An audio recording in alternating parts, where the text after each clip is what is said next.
Hi, Iro.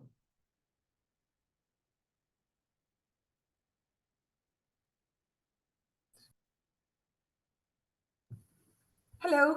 Hi. I see your kitty back there. I said they'll make an appearance at some point. Always. Um, Yes. how are you today? I'm good. Thanks for having me. Can you Good. hear me and see me properly? I also have headphones if you want to try if you can hear me better with headphones. I think you sound fine. Okay.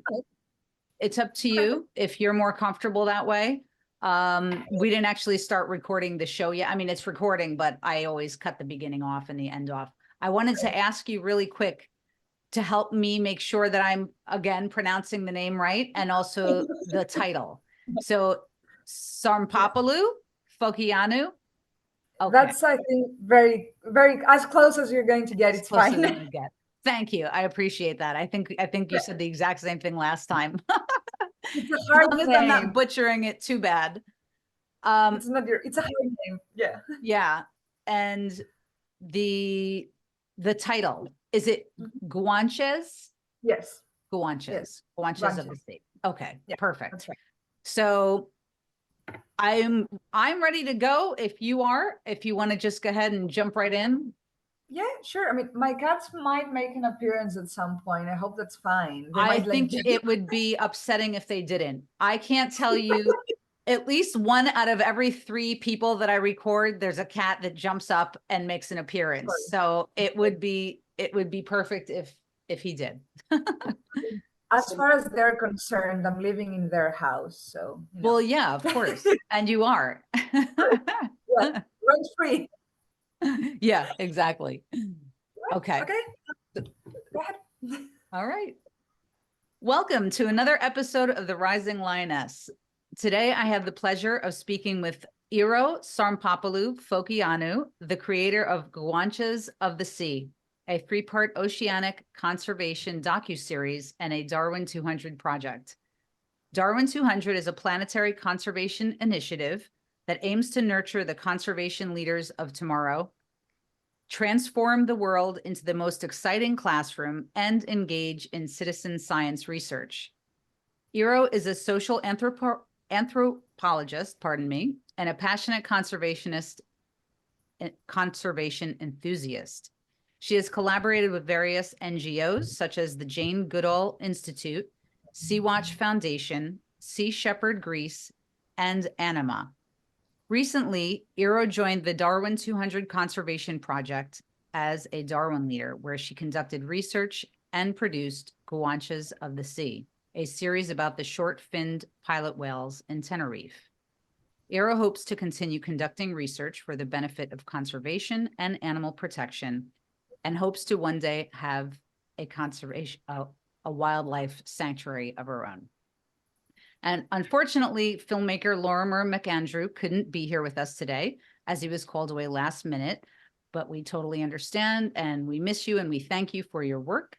Lorimer is a filmmaker, musician, and one of the earlier contributors to the Darwin 200 initiative. And with that, I just want to say, Iro, welcome. Thank you so much. I'm thrilled to have you here with us today. And we're eager to learn about all of your projects in the world of conservation and your experience with the Darwin 200. Thank you for So having me. yeah, Thank of you. course. Thank you for taking time out. I know you just got back from another project, and if we have some time, we'll talk about that too. But I thought maybe we could start a little bit about you sharing your background and how that influenced your passion for conservation filmmaking. Right. Well, hello again. I'm Iro. I'm from Greece. And well, my background, I always loved animals and the environment. From a very young age, it was pretty clear that this was like my route in life. It was also something that was cultivated a lot from my family. Like all my childhood, I spent watching documentaries and, the BBC and National Geographic about the big cats and everything. And so growing up, I wanted to work with animals. I didn't know how. Veterinary school went through my mind. Then I wanted to be a zoologist. I wanted to do documentaries. I ended up studying social anthropology because I couldn't study zoology in Greece. There wasn't a degree for zoology. And then at that time, well, and still today, was a huge fan of Jane Goodall, of course, who in conservation isn't. Sure. And I knew that she studied anthropology. It was one of her many degrees. So I was like, okay, I will study anthropology and I will make my way to the animals via the humanities. And so I studied social anthropology in Athens. And sure enough, it turned out to be a very good choice because then when I had the chance to do my thesis for my bachelor's, I chose to do it on whales. So I was in Iceland at the moment. I was doing an exchange program and I did research for my thesis on whales, on the cultural significance of whales and human whale interactions. And so this is kind of what opened this door, like more directly, this door into conservation for me, because I realized, which I kind of was hoping and expecting, but then it became evident that the humanities are and should be a big part of conservation and the other way around. So conservation isn't only about biologists conducting research and collecting samples. It's research all around society. And of course, society is very sadly dominated by humans. Humans are a big part of the natural world as well. And so, in my point of view, when we talk about conservation and wildlife, it's very important also to keep in mind the human factor. And so, this is kind of like how it has been for me. And then, since that, it was like the most positive domino effect because then I went to the Jane Goodall Institute. I did my internship there. Then I did with like Sea Watch Foundation, Sea Shepherd, and then of course the Darwin Project. That's incredible. That's a great path. And it sounds like it was just absolutely meant to be. And the more people Yeah. I speak with, the more I learn that just like myself, the love of animals and the environment was instilled at a very early age, which is Yeah. also extremely important for us to all to realize how that should be a part of our studies and our world and for our children to instill that. So Absolutely. yeah, thank you for sharing that. And you know, you have such an amazing ability or unique ability also to inspire positive change through your work. And so I was wondering if you could share a little bit about how you believe conservation filmmaking can create this sense of urgency for Mm. protection of endangered species and the environment. Right. Well, I think there are so many ways to answer that. So, one thing for me, for instance, is research and academic research is great, but it can be extremely elitist. So when someone like does research, let's say about animals and stuff, and you write a paper, the chances of that paper making its way to everyday people are very, very, very few.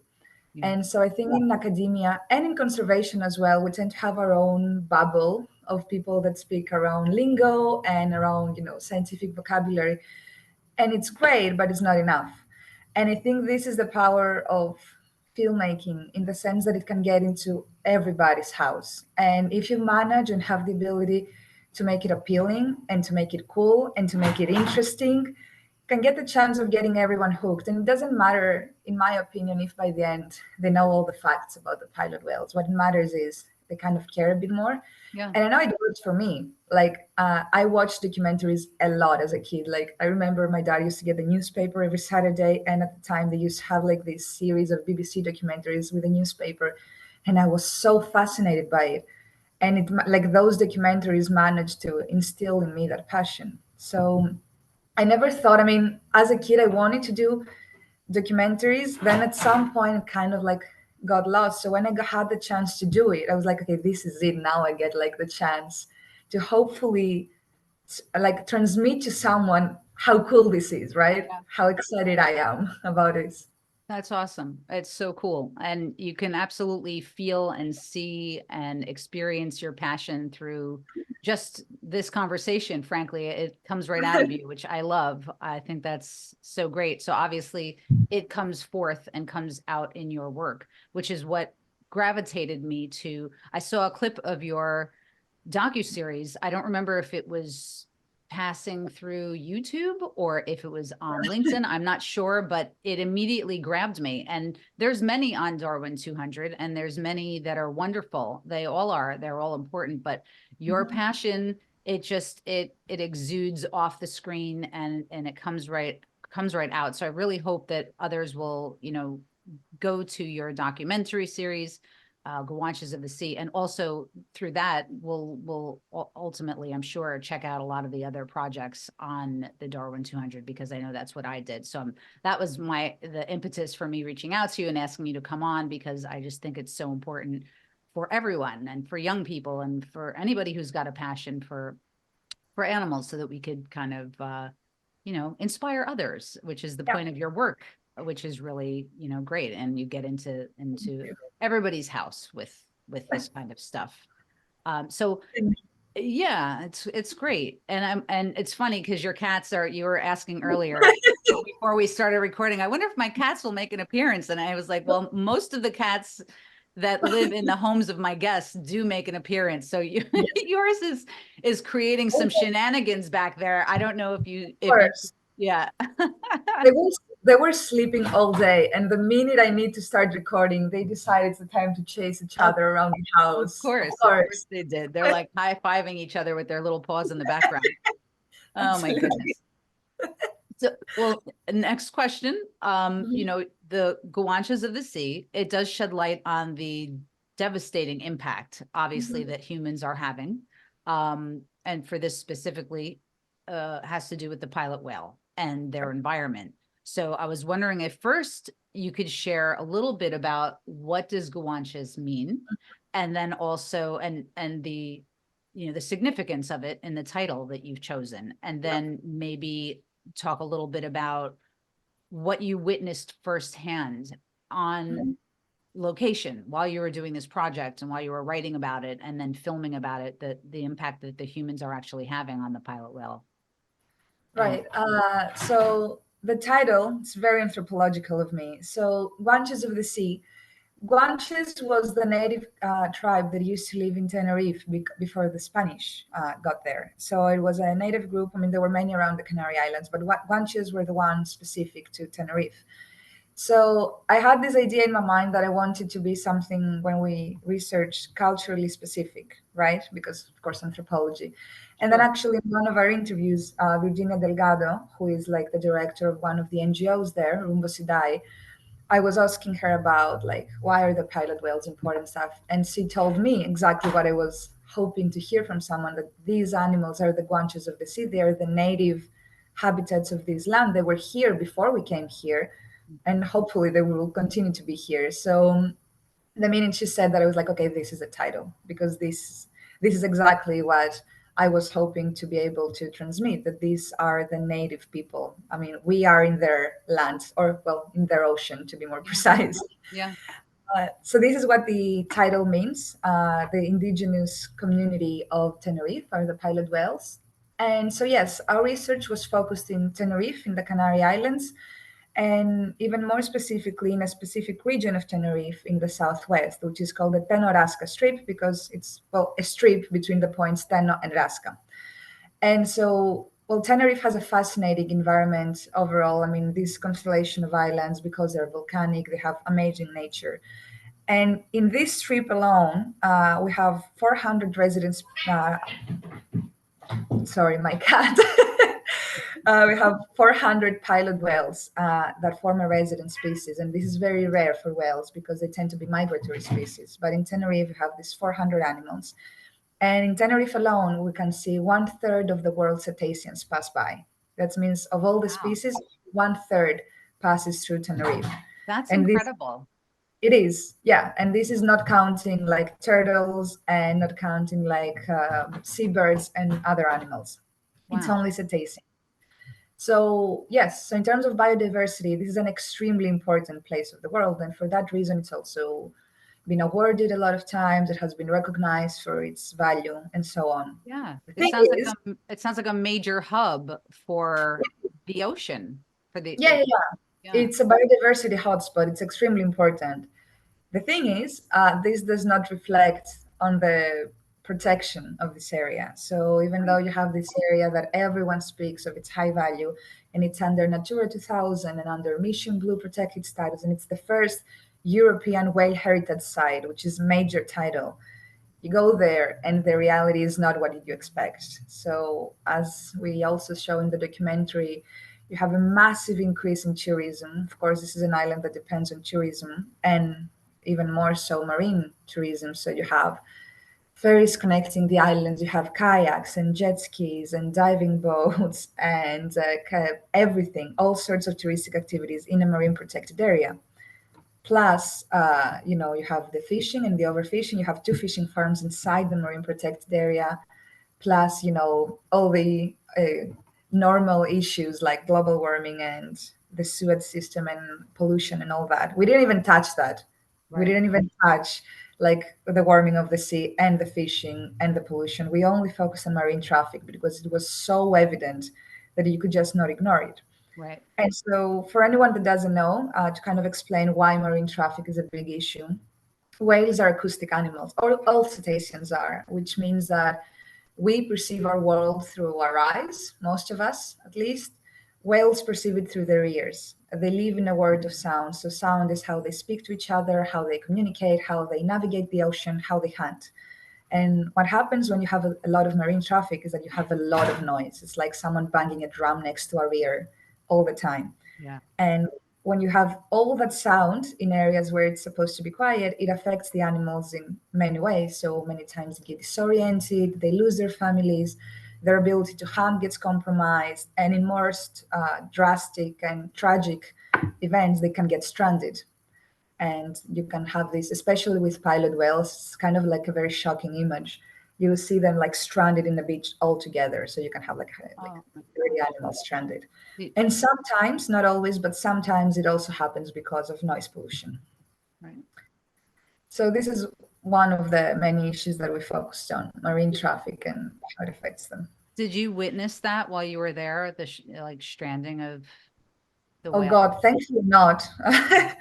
Thankfully not. I mean, that it has happened in the, thankfully not, because it's very tragic. I mean, I've only seen a dead cetacean once and a dolphin, and it's a very, gruesome. I mean, as you Disturbing, can imagine, no image. doubt. Yeah, yeah, Very, yeah. very I know. disturbing. You hear about So this on the thankfully, news sometimes, and you yeah, see it and you witness it, but hearing it firsthand from you as to why this is probably happening, yeah, uh, yeah. makes it real. Yeah, it's pretty drastic. One case we didn't see, but we talked about it a lot, was the case of Hope. So Hope was a whale. We mentioned it briefly in the third documentary that had a collision with a boat, because this can also happen, of course, especially when boats are not equipped with radars or they don't follow speed limits. It got hit by a boat, and the propeller of the boat like mutilated her tail. So what happened was, and we talked about this a lot because one of the people we interviewed, Jacobo, was the biologist that actually found her, and she had to be put down Oh, because she couldn't swim, of course, and then she would suffer a very agonizing death. So it was very tragic, and also she had a baby, so that makes it even more tragic, of course. So the case of Hope was one of the most like striking events in the island that people talked a lot, and they named her Hope, in hope that this wouldn't happen again. Well, the reality is that this promise hasn't been followed through, and this is not at all the fault of the people, like the biologists and the NGOs. This goes way up, way further up than that. yeah. And I mean, what are places like Tenerife and and Tenerife to do when they're trying to survive and make a living, and how they do that is through people coming to visit and Mhm. tourism, and it almost seems like an impossible situation, doesn't it? Yeah, I mean, it's very hard because, of course, you can never blame people for trying to make a living, which is why you also have to be very socially conscious when you talk about conservation. But the thing we need to keep in mind is that all these people depending on the ocean and the whales, because whale watching is a big industry. If things go as they are, one day the whales are either going to die or live. Right. So Yeah. to kind of like make sure we can continue living off of that, or they can continue living off of that, we need to preserve them. There is no other way, because over exploitation to any degree or to any direction will always lead to an issue. Sure. So of course you need to have policies that are socially conscious, and then you need to create alternatives as well. So if you tell people like you can no longer do that, you need to create an alternative for them. But this is why it needs to be like a policy issue, right? In the Sure. upper level. And Yeah. at the same time, I honestly think, and this is something we talked about a lot, there is a place for everything in the ocean. So if you ask me personally, yes, I would like jet skis to not exist. But we're not talking about that. We're trying to get, okay, keep it, but let's find a way to control it. Right. So like, and this is only an example. One of the solutions we offered was to have designated areas within the marine park where you can do it there. Do it. If your business needs jet ski because it attracts tourists, do it, but do it in a designated area. Don't do it freely in the park, because then you're leaving no space for the animals where they Right. are, quiet and Yeah, free. that's fair. That's Mm. absolutely fair. And there's no reason why there can't be a compromise and a happy Yeah, balance for everyone. And it's just a matter of, I guess, making that case and making the laws as such, and everybody getting on board and working together for yeah, for the greater good of all, really, in the end. yeah. So yeah, well, I mean, it's never easy, but things change. I mean, we see it all around the world, and there is no other way. I mean, at the end of the day, if you ask me, it's hard, but there is literally no other solution. right, there isn't, No. because it would be devastating. The result of doing nothing would be more devastating. So Yes, exactly. yeah, understood. And so another reason why your documentary and all others like it are so important to make this information, awareness and education are the cornerstones to Yeah, meaningful change, which is what we need to see in our world. And absolutely. yeah, so as a conservationist, your work takes you to a lot of really fabulous places around the world, which is super cool. And with it comes a unique story at every place. And I know that you had just recently gone to Rio, and I was wondering if you wanted to share a little bit about that Yeah. project, the conservation project you're working on, and maybe what came out of that experience. Right, yes. So after Tenerife, because of course the Darwin Project is one that is conducting a voyage around the world, so it's visiting all sorts of amazing places. So we're called to go to Rio again with Lorimer, and this time our project was very different. So even though there are whales in Brazil, we didn't focus on that. We focused on the forests. So the idea was to conduct a kind of like ad hoc biodiversity survey.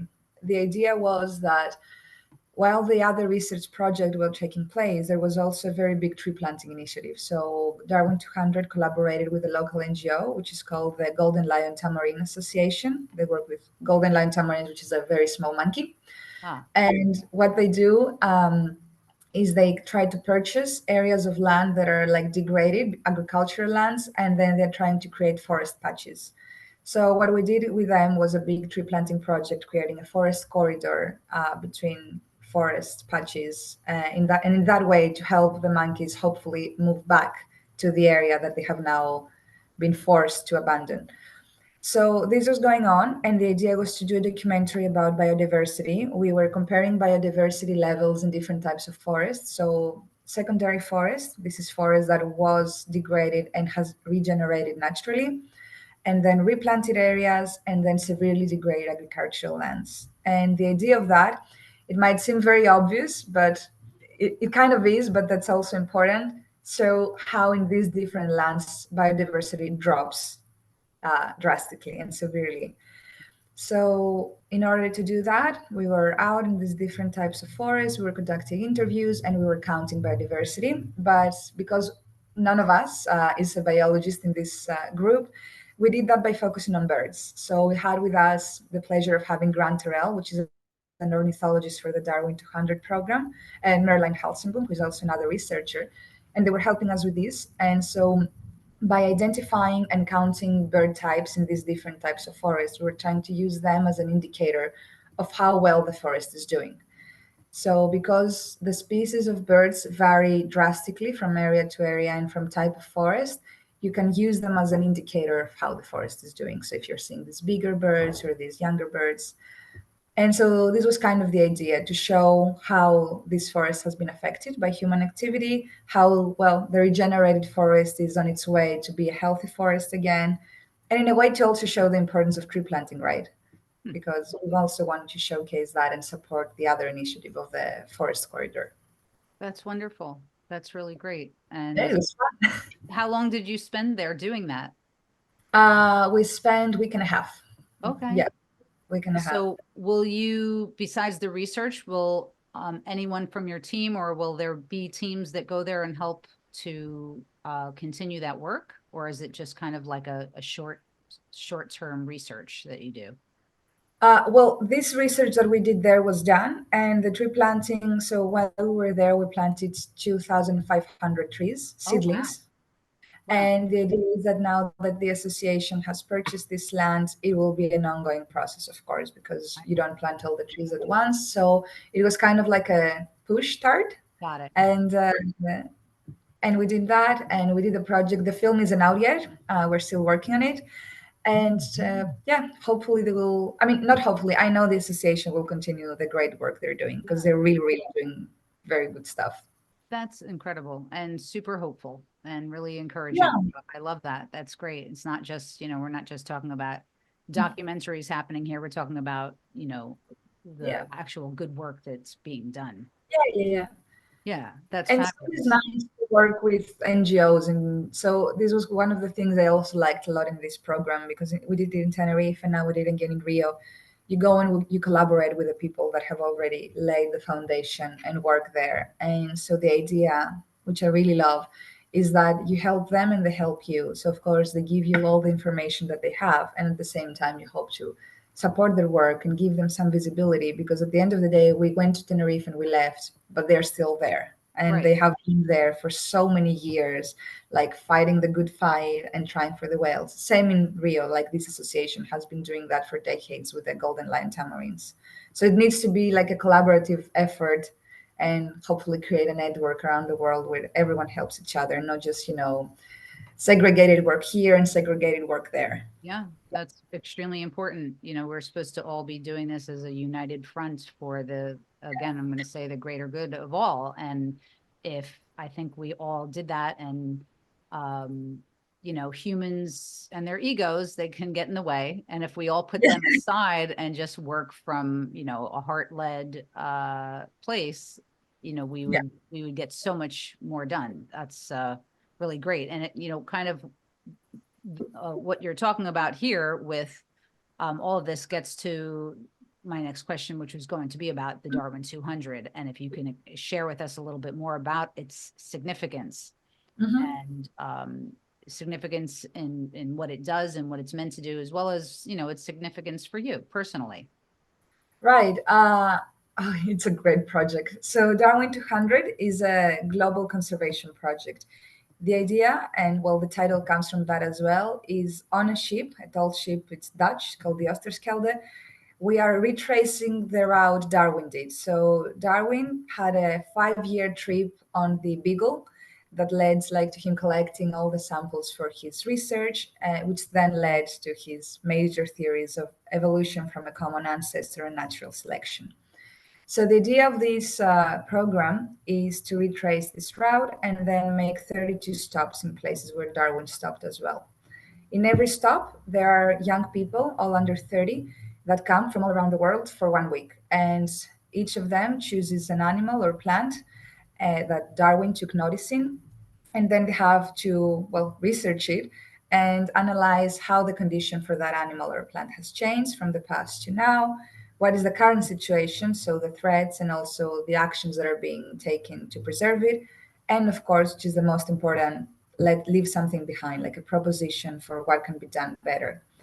And for every of these questions, there is a report and a short film, which is why every leader at the end has three short films, like we did with the whales, and is always in collaboration with local NGOs. So every project is allocated a local expert that's usually from an NGO.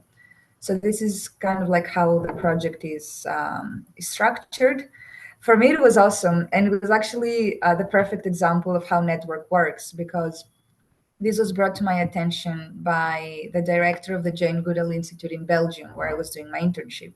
So my internship finished on March, and Jane Goodall is one of the patrons of the program, alongside Sarah Darwin and Sylvia Earle. And so the Institute of Jane Goodall supports the program, and many young people actually come from the institutes around the world.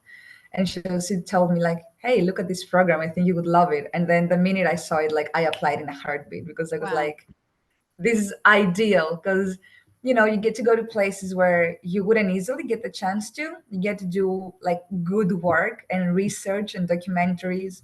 Each Darwin leader gets allocated a filmmaker, a professional filmmaker. Like for me, it was Lorimer McAndrew, who's a professional, and without whom, I wouldn't have done these films, because it's one thing to have the idea, but it's another thing to have an expert who's done this before and who can make your idea into like an actual proper film. Manifest it. Yeah. Absolutely.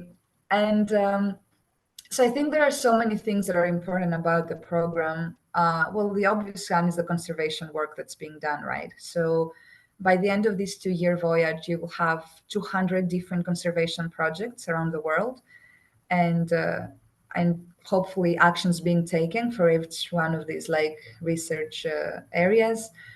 You have education. So for young people like me that are passionate about conservation, this is also like a crash course on how to do research and how to form conservation projects, because you're suddenly surrounded by people like Stuart McPherson or Eduardo Villuda, who are like the people that run the show, and they've been in conservation for years. So they guide you to how to do your research, how to do your film, and you have this access to information that you wouldn't easily have otherwise. And I think the last and also very, very important is the network. So by the end of it, you have met so many people, and again, you have access into this global now community of 200 young people around the world that are all young and as passionate as you are about their each of their projects and fields. And so by the end of it, hopefully, and I think it's pretty cool to think about, you have these people like spread around the globe, all very passionate and all willing to help each other. And so many people, for example, I know, went to the program as Darwin leaders, and then some of them have their own NGOs back home, and then the ship goes by, and then they receive some Darwin leaders. So, for example, there is this girl Nina in Brazil, and she has an amazing project about sea turtles, Project Amar, and she visited as a leader, and now she's going to receive some Darwin leaders as well. And I think that's so cool. That's wonderful. Yeah, Yeah. that's so great. And for anyone listening to this who may be a young person or not a young person, maybe somebody who's got a young person in their life that they're thinking, hey, that might be a really great thing for them. Yes. What would you suggest for them to go ahead and, research this and maybe throw their name in the hat for a future Darwin project? Now, and you also mentioned 2 years. Does that mean that each person that gets chosen, they go out for 2 years? And that's No, no, no. uh, so each person goes in their project for 1 week. okay. So that's way more tangible. So how it works is anyone can go in the website Darwin 200 and submit their application. No one has to have a formal education. I'm not a biologist. You don't have to have studied. All you have had is to show something for your love of conservation and animals and the environment. It can be your passion and your activism and your volunteer work. There are people that have written books for kids, others that plant trees, others that run NGOs. It can be anything. So, because this is what you have to show for it. It doesn't matter if you have a degree. And so you apply, and then based on like how they see your application, they allocate you in a project. So for me, I had done research on whales, so they allocated me in Tenerife because there was a whale project there. So I would really, really urge anyone interested to apply, I think because that's, I yeah, had a great, great time doing it. And it's so fun. And it's one of those things that you don't know if an opportunity like that will ever come again. yeah. And you don't know if like life is going to take you again in these corners of the world. Yeah, Just I think it would change your life forever for the better. I can't imagine how it could possibly be anything less than that. It just sounds just so incredible, and I hope that this information gets out to a lot of people. And yes, you know, absolutely. yeah, for sure. And so I was wondering if you could also tell us about any future conservation projects that you have coming up. What new content maybe we can expect from you and from your Darwin 200 work. Right. So, well, first and foremost, the movie from Rio needs to come out. So the work we did in the biodiversity surveys, hopefully this will be out soon. And this is one thing to expect. I'm also always working and thinking about how we can still continue the work we did in Tenerife. So my idea now, and I've been working closely with one of our sponsor, which is CCSL, Carbon Capture Solutions, and John and Amber from there, because they sponsored the project Bid in Tenerife. And we wanted to, after doing all the research, launch an educational campaign. Because one of the major issues there, and we touch upon that a bit on the third documentary, is the lack of education. So if you're a tourist, even if you're like the most well-intended tourist, you might go in this area and be like, oh, I want to rent a sailing boat, and no information is given to you about the fact that you're entering a marine protected area, that there are protected animals. So it's important to give people the benefit of the doubt that if they know better, they might do better. Right. So this is kind of like what we have been working on now, our brainstorming about how to better do it now, to have an educational campaign or information material in the 4 ports from which you can embark inside the marine protected area. So hopefully this is something that you will see soon. And yeah, I mean, I'm always hoping that maybe I will rejoin the Darwin Project again if an opportunity comes that's right for me and for them as well. And I will be joining another program in June, another conservation program, which actually I found out from Darwin because, again, it's a domino Right. effect. Of course. You'll Yes. have to, yeah, keep me posted, and we'll have to follow your travels and your journeys and your conservation Hopefully, work. there will be many. I, I Hopefully. have I have no doubt you have so much passion inside of you and so much good to do in this world. So I'm certain that that will be the case. And before we conclude our discussion, I wanted to share with everyone a poignant passage from the report that you did Mhm, for this Guanches mhm, project. And the excerpt that I read encapsulates your passion and dedication to your work so beautifully. So it goes like this. It is hard to imagine a past different from the one we know, but we owe it to ourselves to imagine a better future. And even more so, we have the moral responsibility to use our imagination and, in Jane Goodall's words, the indomitable human spirit to the service of the animals that were here long before we came ashore and will hopefully still be here after we are, maybe, gone. History is written by the winner, and the losing side more often than not remains forgotten. Before the Spanish colonized Tenerife in 1494, a whole other world was already up and running here, the Guanches, the natives of the island, who were doomed to a history of violence and silence. Much like them, the pilot whales are the Guanches of the Tenerifean Sea. May they not be silenced, and may they not be forgotten. This is for her, the Guanche of the sea, the pilot whale. Iro, that was really beautiful, and I really felt that was important to read for other people. And I can feel thank your you. passion in that and the passion in your project. To you and Lorimer both, I thank you for your remarkable contribution to the world of conservation and for giving a voice to these pilot whales of Tenerife and beyond. And Iro, it's been an absolute pleasure having you here. So thank you so much for coming on and sharing your insights, your experiences, your passion and dedication towards wildlife and environmental conservation. And, you're an inspiration to so many, and a testament really to the power of storytelling and creating such wonderful positive change in the world. And folks, I just want to let you know that all the links to Iro's conservation work, the Darwin 200 project, and other resources will be included in the video description. And that will be on All About Animals Radio, the YouTube channel, and also on the Rising Lioness's Wiki Animal page. And the Wiki Animal is just like Wikipedia. So folks, I encourage you to check it out, except it's all things related to the protection and conservation of animals. So it's super important and teeming with tons of incredible information, and it will definitely hook you in. So we encourage our listeners to join us on this journey to safeguard our planet's future. Together, let's work towards a sustainable future for all. Lastly, I would be remiss if I did not say thank you, a heartfelt bit of gratitude to our audience. Your dedication to conservation and making a positive change in the world matters every single day. So please don't think that it doesn't. And I thank you all for being animal advocates and warriors. Iro, thank you so much. Thank you for coming on. It was wonderful having you. And I wish Thank you. Thank you for having this platform. It's very important to have these voices heard. yeah, I agree. Pretty And cool. I feel blessed as well. Thank you, All About Animals Radio, for doing this for us. And I wish you a beautiful day. Happy holidays to you and to everyone else. And namaste. And I'll see you next time. Bye, everybody. Bye. Bye.